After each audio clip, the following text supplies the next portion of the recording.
Horticulture ఎక్కువగా ఉండేది. మనకి 4,000 ఎకరాల పైచిలకు మామిడి తోటలు ఉన్నాయన్నమాట. తర్వాత మనకి కూరగాయ పంటలు ఉన్నాయి.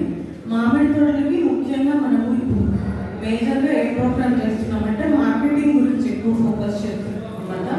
మార్కెటింగ్ అంటే ఏంటంటే ఇప్పుడు మనది మేజర్గా హైవే మీద ఉంది కాబట్టి మార్కెటింగ్లో మనకి చిన్న సన్నకారు రైతులు డైరెక్ట్గా మార్కెటింగ్ చేసుకొని రైతుకి ఎక్కువ ఆదాయం రావాలన్న ఉద్దేశంతో మనకి రోడ్ మీదనే మనం చిన్న హట్స్ లాగా కానీ కంటైనర్ లాగా కానీ చేసుకుని మనం అట్లా పెట్టుకున్న రైతులకి మనం 35% రాయితీ ఇస్తున్నాం అనమాట ఉద్యాన శాఖ తరపు నుంచి.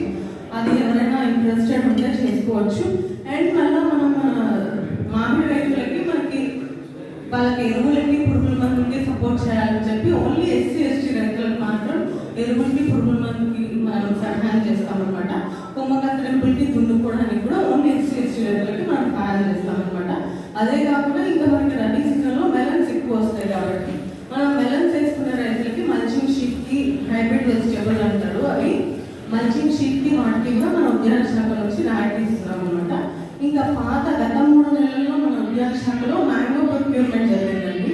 మీకు అందరికీ తెలిసిన విషయమే, గవర్నమెంట్ ప్రతిష్టాత్మకంగా మ్యాంగోకి ధర తక్కువ ఉన్నాయని చెప్పి ఓన్లీ మ్యాంగో పల్పు ఫ్యాక్టరీ చేసిన రైతులకు మాత్రం మనం ప్రొక్యూర్ చేయడం జరిగింది అనమాట. మన జిల్లాలో మన పల్ప్ ఫ్యాక్టరీ వచ్చేసి కోడూరులో ఉంది. అట్లా కాకుండా ఎక్కడ పల్ప్ ఫ్యాక్టరీకి తోలినా కూడా వాళ్ళు గుజ్జు పరిశ్రమకి వాళ్ళకి మన గవర్నమెంట్ నుంచి కిలోకి 4 రూపాయలు అదనంగా ఇవ్వడం జరిగింది అనమాట. అది కూడా మనం రామాపురంలో చేసినాము 5 మంది రైతులకి, అలా కూడా అమౌంట్ అయితే క్రెడిట్ అయిపోయింది. ఇది మనం రామాపురం మేజర్గా చేస్తున్న స్కీమ్స్ అండి. ఇంకేమైనా డౌట్స్ ఉంటే